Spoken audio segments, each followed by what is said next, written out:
김경위원님 일단 또 전날에 술을 많이 먹었는데 또 아침에 자고 일어나면 또 괜찮다고 운전대 잡으시는 분들 계시거든요. 이것도 좀 어려워진다는 거 아니에요? 그렇죠. 최근에 아마 대구 그 히어로즈의 박한희 선수 네, 때문에 네, 네, 너무너무 안타까워하신 분들 많습니다만 지난 전날에 경기 잘하고 이제 명예의 전당에 이름 하고 그래서 근데 신나게 술을 마신 것까지 좋았으나 다음날 아침에 아이를 등교시키다가 네. 이제 났는데 자동차 사고가 났기 때문에 한 거죠.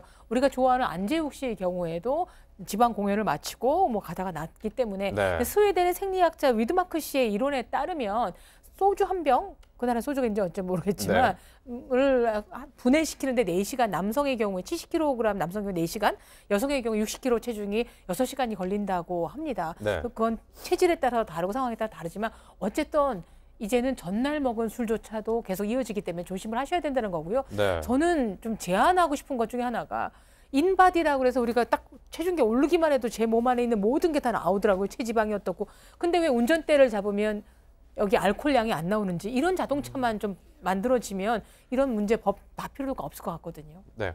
아무래도 좀 이렇게 적발 기준을 강화하는 것 이게 또 생계가 달린 분들은 또 반발하시는 분들도 계시고 또 일상적으로 이렇게 음주운전 같은 게 좀 처벌이 강화돼야 된다 이렇게 의견을 주셨던 분들은 또 환영하는 분위기고 좀 이렇게 좀 엇갈리는 것 같습니다. 기본적으로 음주운전에 대한 처벌을 강화하자는데 반대하는 국민들은 거의 없을 겁니다. 네. 그런데 지금 단속 방침을 보게 되면 아침 출근길 단속 대폭 강화한다는 거잖아요. 전날에 음주를 했을 때 푹 자고 일어나면 우린 당연히 다 문제가 없을 거라고 생각하는데 출근길 단속에서 걸릴 수가 있어요. 하지만 실제 사고가 음주운전으로 인한 사고 발생 빈도는 당연히 심야 시간에 훨씬 더 집중되어 있거든요. 그런데 이 아침 시간에 단속을 하는 것은 어떻게 보면 단속을 위한 단속, 적발을 위한 적발이 되는 것이 아닌가. 그로 인해서 저녁 식사 자리라던가 술자리 등의 이 요식업, 자영업 경기가 위축되는 부작용도 제법 있을 수 있겠다.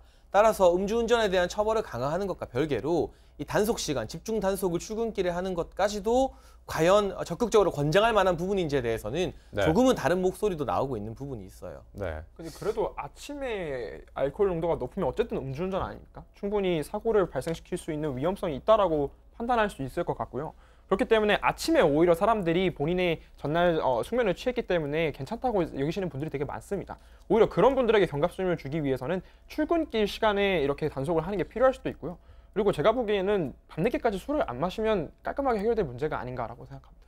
그렇죠. 네. 심야 시간대보다 출근길에 교통사고를 일으키는 게 훨씬 더 큰 피해를 올 수 있기 때문에 네. 사실은 뭐 주류업에 계신 분들은 좀 아픔이 있겠지만 우리나라에 지나치게 술집이 많습니다. 이 문제 좀 생각해 봐야 될 문제라고 생각합니다. 네.